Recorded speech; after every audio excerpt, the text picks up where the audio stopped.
Hello বন্ধুরা।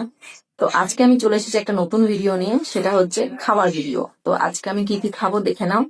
সেটা হচ্ছে ভাত, ভেন্ডি আলুর তরকারি, এখানে আছে পেঁয়াজ কাটা, আর লাল লাল ঝাল ঝাল মটন কষা। ভালো করে দেখতে পাচ্ছি কিনা জানি না। তো অনেকটা বেলা হলো, প্রায় 3টে বাজে। তো চলো খাওয়া শুরু করি।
बहुत शिद्दत के साथ मेरी रेस्ट कर रहा है।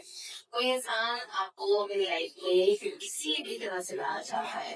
कोई इंसान आपको बहुत फनी मन क्या लग रहा है, ये हो सकता है, वो लोग हो सकते हैं जिन्होंने बीवी भी मुझे अच्छी मिली, इसके पास गुस्सा जा रहा